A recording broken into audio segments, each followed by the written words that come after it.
Continuemos con la serie titulada Salmos Mesiánicos. Salmos Mesiánicos. Hoy es la lección número 4. Y el título es El Hijo del Hombre. El Hijo del Hombre. Abran sus Biblias en el Salmo capítulo 8. Salmo capítulo 8, versículos del 4 al 6.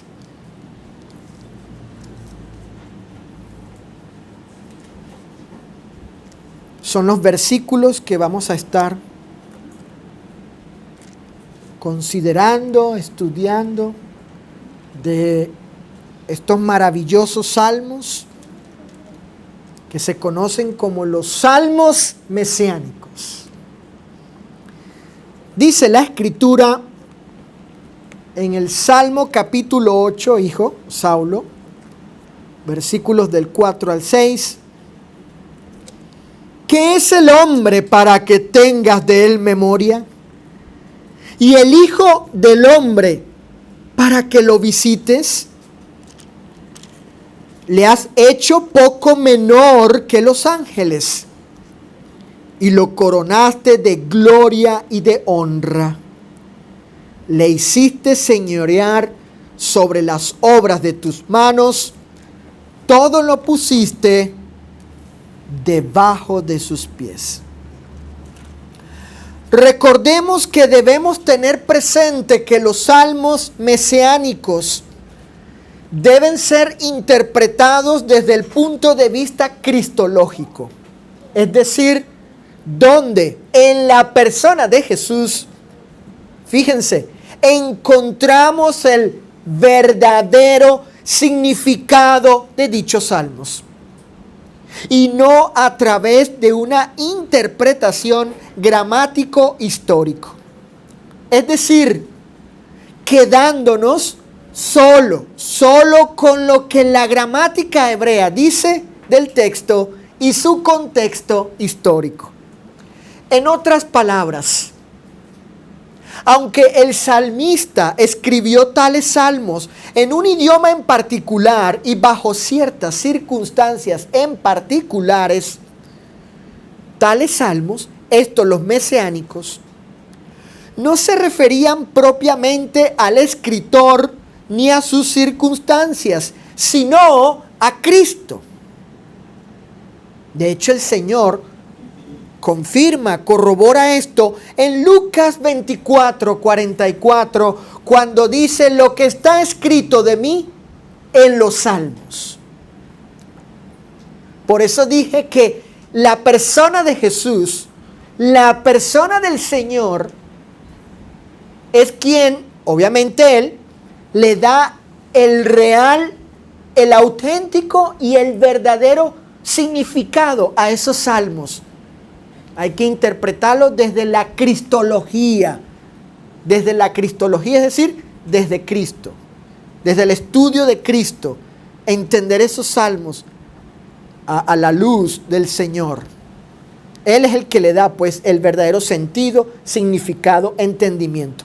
La persona de Cristo, como dicen aquí mis notas, es quien le da el verdadero significado al salmo. Por tanto, y bajo esta premisa, debemos interpretar el Salmo capítulo 8 y los versículos que ya leímos. Miren, en primer lugar, primer punto, el Hijo del Hombre. Vayan al texto en el versículo 4 del Salmo 8. Fíjate, Saulo, verso 4, hijo, Salmo 8. Dice la Escritura, que es el hombre para que tengas de él memoria, y el Hijo del Hombre para que lo visites. La designación Hijo del Hombre es el título con el cual se indica, ¿qué cosa? La naturaleza humana del divino Mesías. Con ese título, con esa designación, Hijo del Hombre. Vean el texto. Dice el texto, y el Hijo del Hombre. El Hijo del Hombre. Es decir, que el Mesías, el ungido de Dios, llamado Jesús, tomó y participó de carne y sangre, como bien lo describe el escritor a los Hebreos en el capítulo 2, versículo 14. Dice Hebreos capítulo 2, verso 14, así que por cuanto los hijos participaron de carne y sangre, Él, Cristo, ahí se refiere a Cristo, ese pronombre Él en Hebreos 2:14, Él también participó de lo mismo. En ese sentido es hijo del hombre. En ese sentido se usa el sustantivo hijo allí, junto con la expresión del hombre. Así que Hebreos, digamos, nos da esa definición de lo que quiere decir ese título. De hecho, miren, esto que acabo de decir es el punto central de este versículo del Salmo 8, el versículo 4. Recordemos que la aplicación original, según el contexto histórico y gramatical, la aplicación original del Salmo es a los hombres, la original. Pero aquí estamos viendo la aplicación mesiánica o cristológica del Salmo. Luego, y teniendo en mente la naturaleza humana, el Salmo es aplicado al Mesías con respecto a su humanidad. En otras palabras, el ungido de Dios y Salvador del mundo se haría y llegaría a ser un hombre. En el libro de Daniel, vayan al libro de Daniel, capítulo 7. Libro, Sofi, del profeta Daniel, capítulo 7, verso 13. Allí la escritura habla del Hijo, fíjate Ana Patricia, apunta allí, Hijo del Hombre. Dice la palabra del Señor. Daniel 7, 13. Miraba yo en la visión de la noche, y he aquí con las nubes del cielo venía uno como un hijo de hombre. Ahí marquen eso, subráyenlo. Que vino hasta el anciano de días y le hicieron acercarse delante de él. Este hijo de hombre es el Mesías en su ascensión al cielo. Apunten allí Apocalipsis 14:14. Apocalipsis 14:14. Daniel, cientos de años antes de la ascensión, se le reveló la elevación, la exaltación en la ascensión de este humano que era divino, que vino a la tierra y sería elevado al Padre, al anciano de días.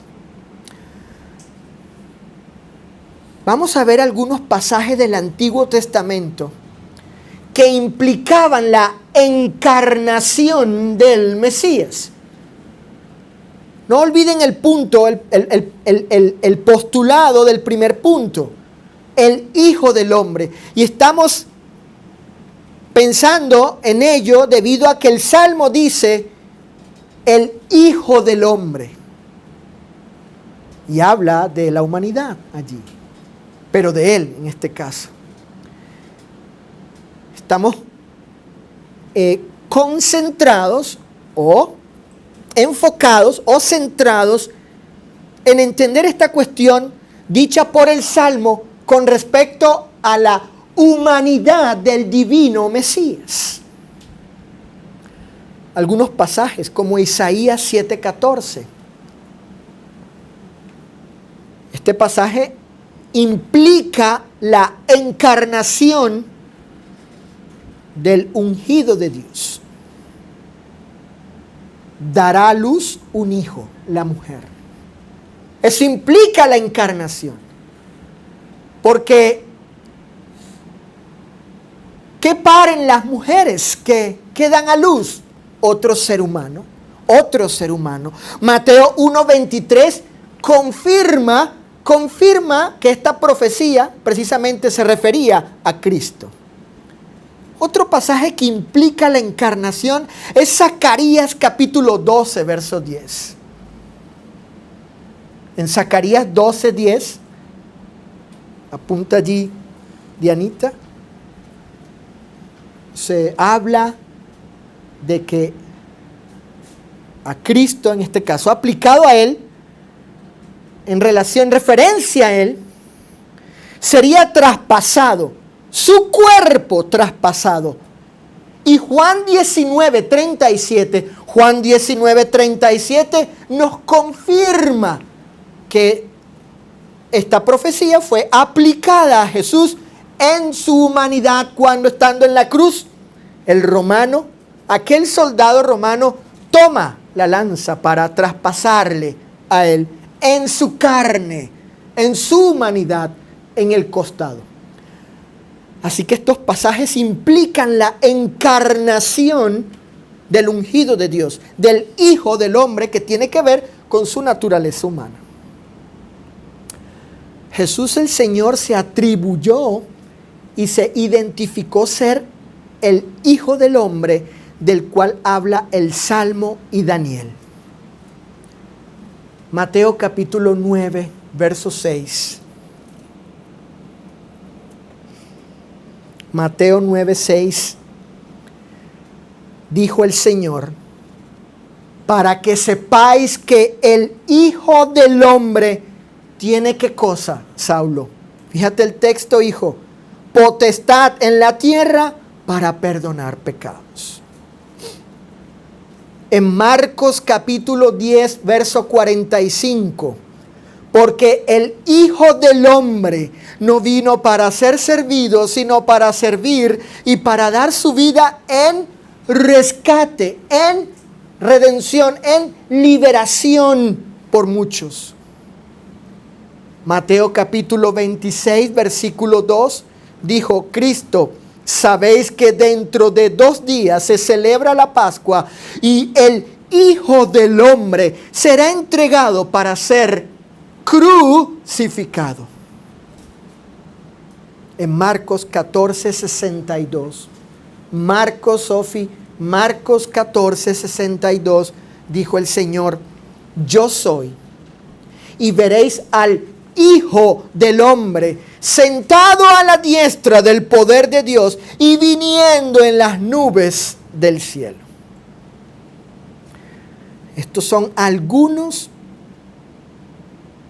de los varios pasajes donde Jesús se atribuye ser el Hijo del Hombre del Salmo 8 y de Daniel capítulo 7. De esta forma, el escritor inspirado a los hebreos le atribuye el Salmo 8 a Jesús. Fíjense, aquí vamos a ver ahora cómo el Espíritu Santo inspiró al escritor a los hebreos, a esta carta a hermanos judíos hebreos, y le aplica el Salmo 8 a Jesús. De modo tal que ahora con Jesús y esta aplicación del Espíritu, ahora cobra sentido el Salmo. Ahí se nos revela y descubrimos el verdadero significado del Salmo. Ahora con la venida del Señor y estos pasajes. Hebreos capítulo 2, verso 6 y verso 9.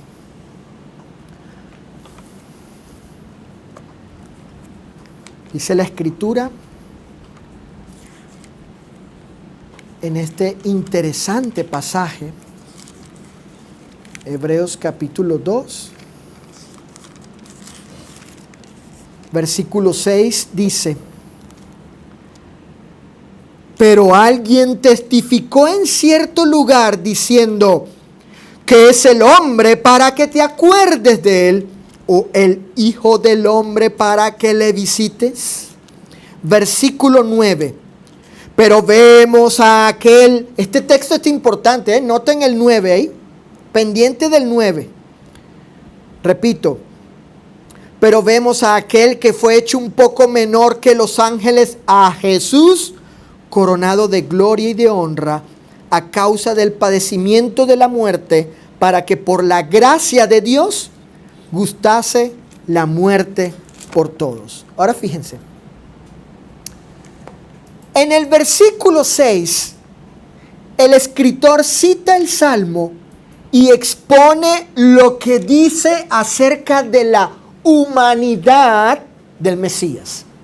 En el 6. Luego, en el versículo 9, describe su naturaleza humana, la del Mesías, siendo esta inferior a la naturaleza angelical. Es decir, Cristo en su encarnación se rebajó y se humilló a sí mismo, haciéndose inferior a los ángeles. Eso nos recuerda la lección de Filipenses capítulo 2, sin duda alguna. Así, el Salmo 8, escuchen, interesante esto, el Salmo 8 tiene su verdadero y real significado a través de la persona de Cristo o en Cristo. Punto número 2 del bosquejo. En segundo lugar y último punto.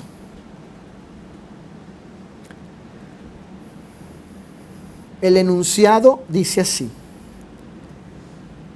el Hijo del Hombre coronado de gloria y honra. Repito, el Hijo del Hombre coronado de gloria y honra. Versículo 5 del Salmo 8. Versículo 5 y versículo 6. Dice así la Escritura: le has hecho poco menor que los ángeles y lo coronaste de gloria y de honra. Le hiciste señorear sobre las obras de tus manos. Todo lo pusiste debajo de sus pies.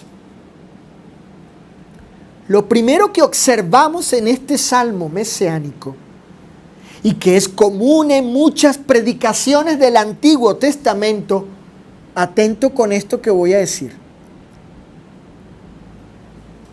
Lo que observamos aquí en este salmo, lo primero, es el pretérito profético. Apúntenlo allí, pretérito profético.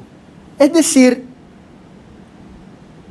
notemos cómo el salmista se expresa en tiempo pasado, como si las acciones allí descritas ya hubiesen ocurrido. Regresemos al texto, al Salmo capítulo 8. Noten ustedes allí lo que he llamado el pretérito profético. Dice, versículo 5, le has hecho poco menor. Lo coronaste. Verso 6, le hiciste. Lo pusiste debajo. Todo lo pusiste debajo de sus pies. El salmista se expresa bajo inspiración en tiempo pasado, en esa forma, en ese modo, él habla. Como si tales cuestiones relativas al Mesías, tales acciones, tales hechos sobre él ya hubiesen ocurrido antes de escribirse el Salmo, cuando en realidad estaban por cumplirse. estaban en futuro, en futuro para cumplirse. Pero el salmista habla en esta forma que he llamado el pretérito profético. Sin embargo, el propósito de este lenguaje, miren, el propósito de este lenguaje es comunicar la irrevocabilidad de la voluntad divina. Es decir, Dios se comunica de esta forma asegurando indefectiblemente que lo declarado en el Salmo va a ocurrir o suceder sin faltar. Por eso,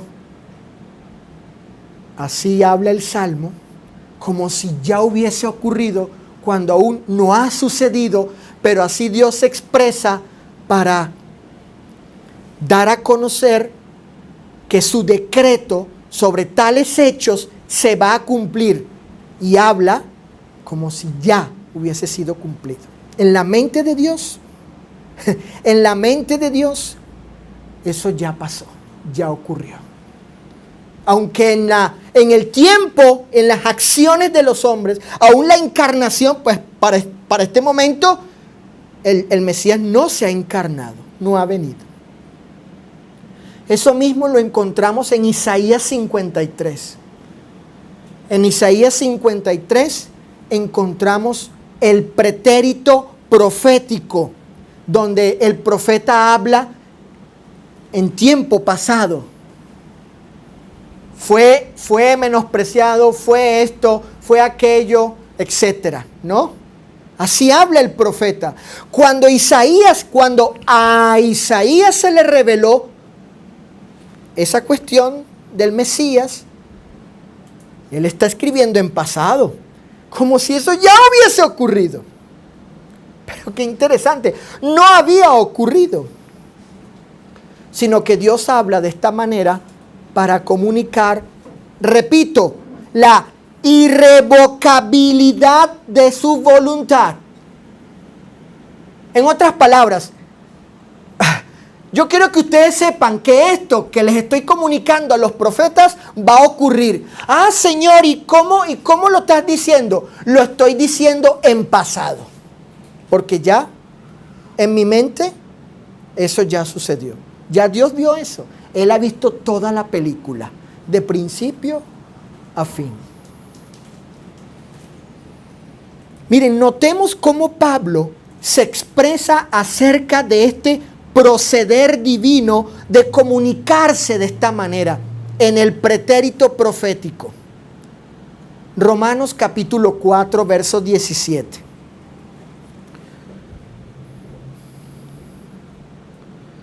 Aquí Pablo expresa precisamente esta idea de cómo Dios habla, o habló, mejor dicho, habló de ciertos hechos o eventos relacionados en este caso con el Mesías, es decir, con su encarnación y ascensión y glorificación, como si ya hubiese ocurrido cuando le reveló eso al salmista, pero aún no había pasado.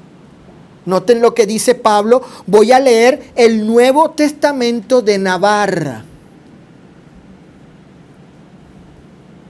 Dice Romanos 4:17. En la versión de Navarra dice: Dios que da la vida a los muertos, y escuchen, y llama a las cosas que no existen como si qué, como si qué, como si ya existieran. ¿Vieron? ¿Puede Dios? ¿Tiene el poder Dios, la facultad Dios de dar vida a los muertos? Sí, claro. Es lo que Pablo está ratificando, esto de Dios. Dios puede hacer esto. Bueno, también Dios puede llamar a las cosas que no existen como si ya existieran. Él en el Salmo 8 habla de la encarnación, la glorificación, en la ascensión, la entronización de Cristo Como si ya hubiese ocurrido, igual que Isaías 53, cuando aún tales cosas no habían sucedido. El pasaje de Pablo revela, Romanos 4:17, que Dios en sus disposiciones soberanas, escuchen esto, disposiciones soberanas, decide expresarse en tales términos para comunicar a los hombres sus irrevocables predeterminaciones y consejo eterno. En otras palabras, o dicho de otra manera, su palabra se cumplirá, punto. Y Dios así se ha expresado. Yo estoy hablando de esto como si ya hubiese pasado, cuando aún no ha sucedido. En el tiempo de ustedes, de los hombres, se revelan las disposiciones soberanas del Señor, la irrevocabilidad de sus predeterminaciones, el cumplimiento de su consejo eterno. Increíble. El soberano, el omnisciente, el Dios atemporal, que conoce, y como dicen los profetas, que Él declara lo por venir. Así se ha expresado, así se expresó en el Salmo. Es lo primero que vemos aquí. Recordemos que este Salmo originalmente habla del ser humano, pero el escritor a los hebreos lo aplica a Jesús en su encarnación. Es decir, cuando Dios el Hijo se hizo hombre y aún siendo superior a los ángeles en su naturaleza divina, se sometió y humilló de manera voluntaria a una condición temporalmente inferior a la de los ángeles. Es en este sentido que Él se hizo un poco menor que los ángeles. Es decir, cuando se encarnó para morir. Es en ese sentido cuando el texto dice aquí, en el Salmo 8:5, le has hecho poco menor que los ángeles. Y luego el escritor a los hebreos en el capítulo 2, verso 9, dice, menor un poco, lo hizo un poco menor que los ángeles. Significa que Él, eso se entiende en su encarnación para morir. En el estado, la condición, al tomar el divino Mesías, humanidad se hizo inferior. Aunque era Dios, se hizo inferior en ese sentido para morir. Sin embargo, y aun cuando era hombre, el Mesías fue coronado de gloria y honra. Es decir, Él fue vindicado y premiado al ser reconocido como digno de recibir toda excelsa grandeza y supremo honor. Esta coronación, escuchen, esta coronación, ¿cuál coronación? Salmo capítulo 8, versículo 5, y lo coronaste de gloria y de honra. Lo mismo dice el escritor a los hebreos, confirmando esto. Esta coronación fue, fíjate Pati, el resultado de su obra de redención. El resultado, la coronación, luego después de haber sido elevado, llevado al cielo, exaltado, puesto a la diestra, esa coronación es el resultado de su obra de redención. ¿En qué derivó? ¿Qué vino? ¿Cuál fue la consecuencia?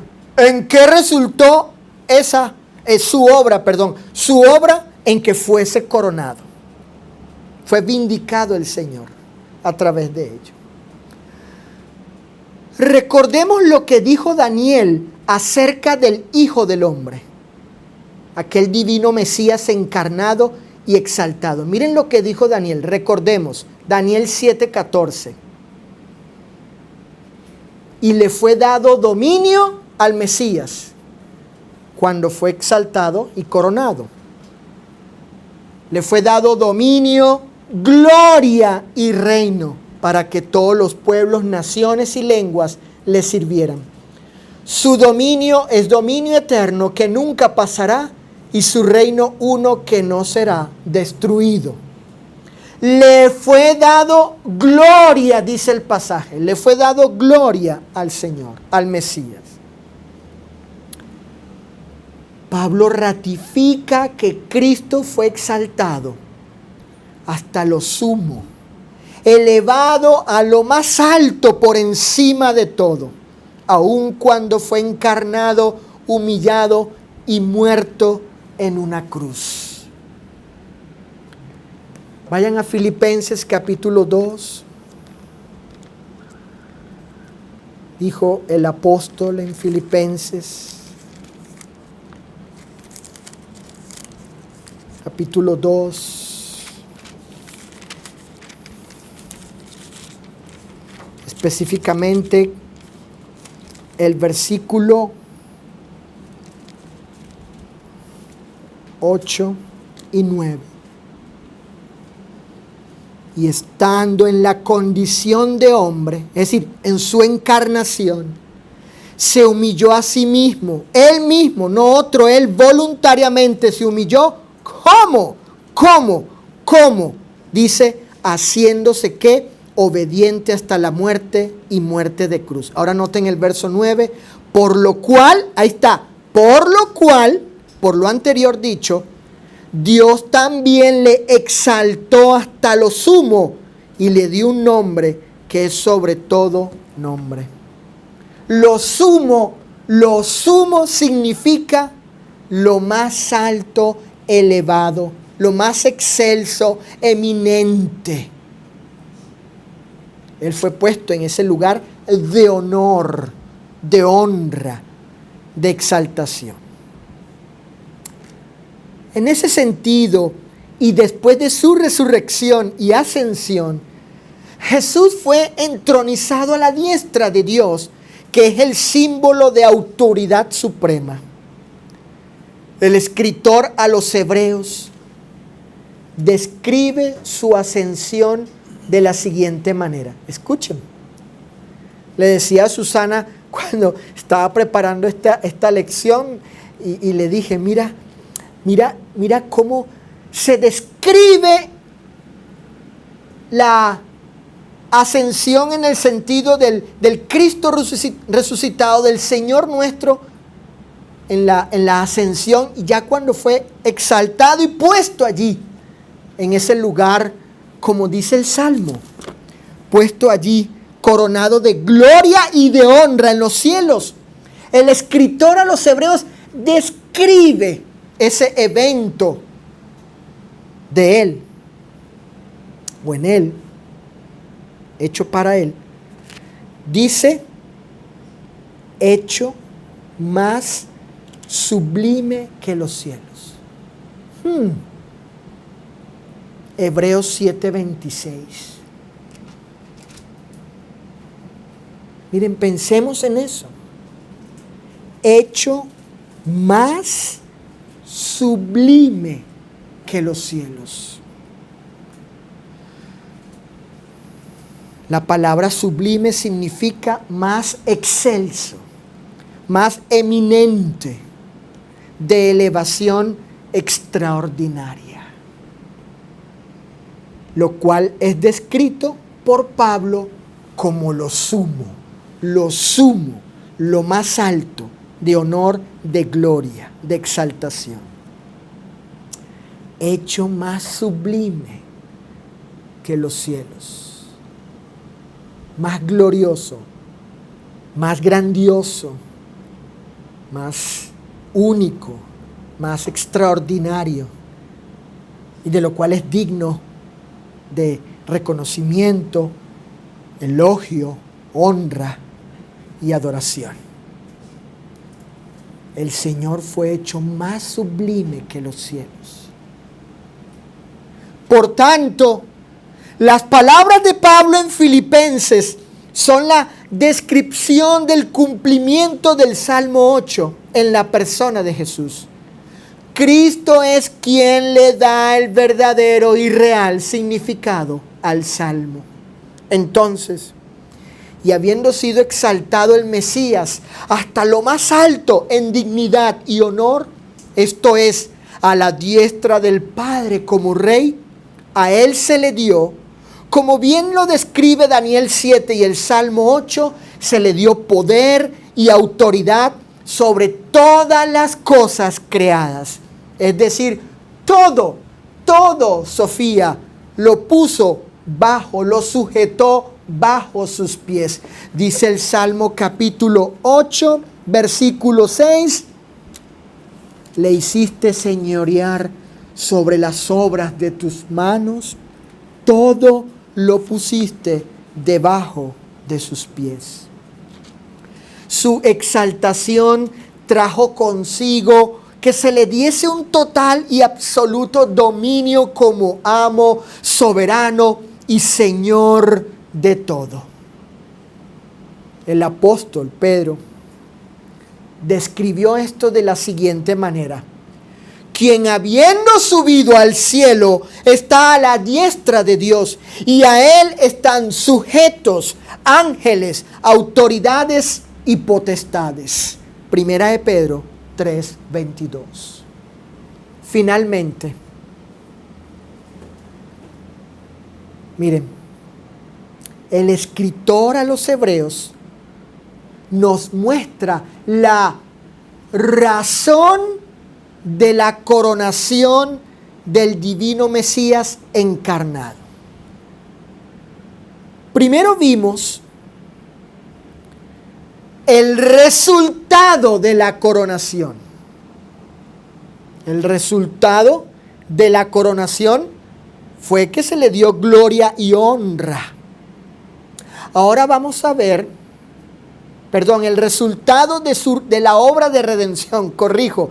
El resultado de su obra de redención fue la coronación. Ahora sí. Ahora vamos a ver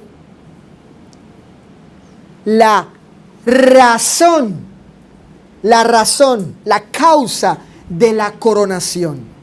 Y tiene que ver con su obra de expiación.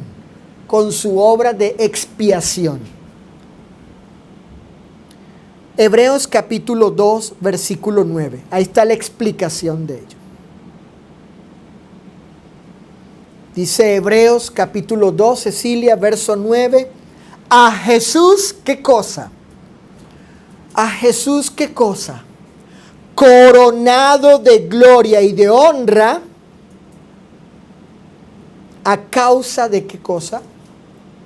¿Qué dice el texto, Sofi? A causa del padecimiento de la muerte. ¿Vieron? El resultado alfa de su obra de redención fue coronado. Fue puesto en lo alto. Dios lo vindicó, lo premió y lo exaltó por lo que hizo. Ahora la causa, la razón por su muerte. Aquí específicamente, con respecto a la causa, la razón. Es decir, el fundamento o la base de su exaltación y entronización fue que, habiéndose hecho hombre, se hizo plenamente facultado para experimentar, ¿qué cosa? ¿Qué cosa? La muerte. ¿Sí? El Verbo eterno que estaba en los cielos, en espíritu eterno, inmaterial, inmortal, descendió para morir. Pero para ello, para morir y convertirse en el medio de expiación perfecto. Él fue facultado, capacitado, hecho idóneo, competente para experimentar. El inmortal se hizo mortal. El inmortal, Nando, se hizo mortal cuando descendió. Y esa capacitación, por decirlo así, esa facultad, Anita, la tomó, o la tuvo, mejor dicho, la tuvo cuando Él tomó, ¿qué cosa? Humanidad, para poder morir.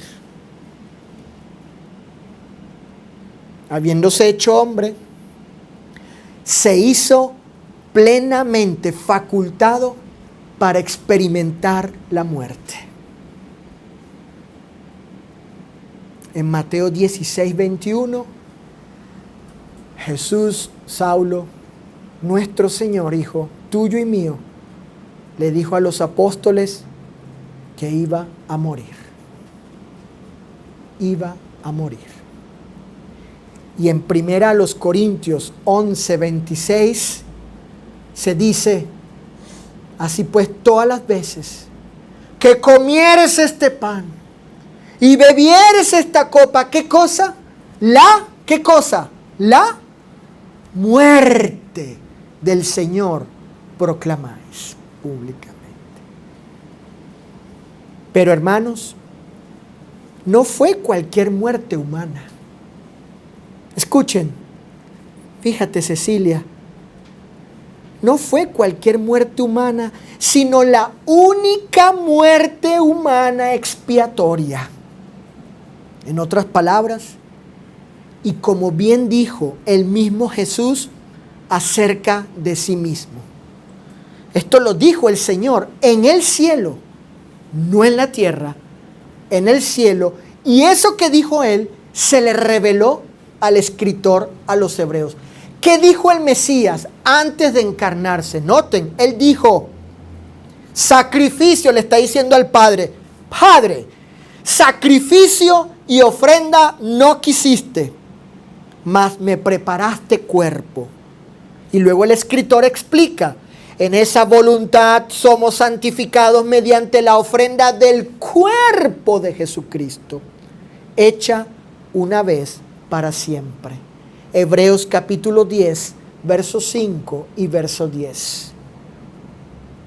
El escritor nos revela, nos da a conocer bajo inspiración que hubo una conversación donde el Mesías, en su estado no encarnado, sino en espíritu eterno, inmortal, inmaterial, le dice al Padre, tú no quieres ya los sacrificios y las ofrendas según la ley, sino una muerte única, una vida única para morir. Y luego el Mesías le dice, me preparaste cuerpo. ¿Para qué? En ese contexto, para hacer el sacrificio y la ofrenda por nuestros pecados. Y el escritor a los hebreos explica, nos define esas palabras, le da el sentido, que es precisamente que el cuerpo de Cristo fue ofrecido para santificarnos. Escuchen, la preordenación de su cuerpo humano, del Mesías, era para experimentar la muerte como sacrificio por nuestros pecados.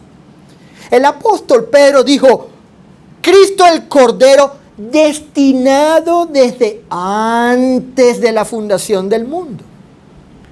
Qué interesante, destinado antes. Ese antes es en la eternidad pasada, cuando el Mesías le dice al Padre, no quiere sacrificio, no quiere ofrenda, sino me preparaste un cuerpo. Yo soy ese Cordero que has destinado. Se preordenó un cuerpo humano para Él, o Él mismo se haría humano, y así experimentar la muerte como sacrificio por nuestros pecados.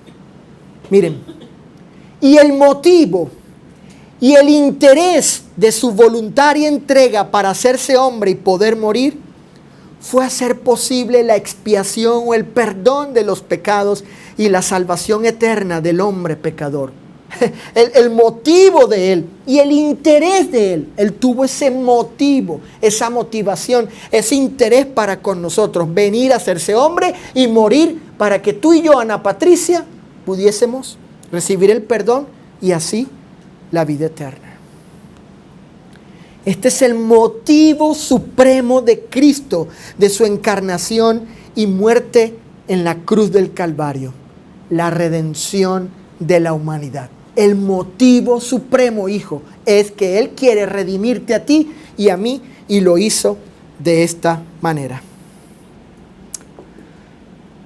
De esta forma, y en virtud de todas estas motivaciones y acciones de Cristo, Él fue vindicado y hecho digno de recibir la coronación y la honra sublime y excelsa que habla el Salmo y el escritor a los hebreos. Por tanto, Cristo como Cordero inmolado es digno de recibir en su trono celestial el poder, las riquezas, la sabiduría, la fortaleza, la honra, la gloria y la alabanza por lo que ha hecho y por lo que es.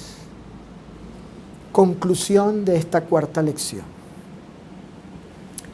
Miren, este salmo, como todos los salmos mesiánicos, tienen su verdadero significado en la persona de Cristo. Es por medio de Jesús que podemos conocer la sabiduría cristológica de tales salmos. Ellos en realidad hablaban de Cristo.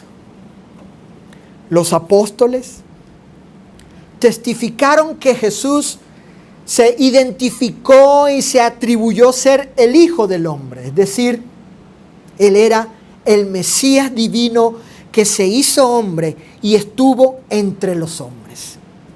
Ellos, los apóstoles, nunca tuvieron duda de la plena humanidad del Verbo divino.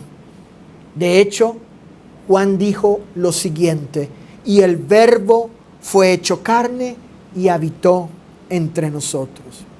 Y los motivos de su encarnación fue experimentar la muerte con el propósito de hacer posible la expiación o el perdón de los pecados. Era la muerte, fíjense, era la muerte de una persona única.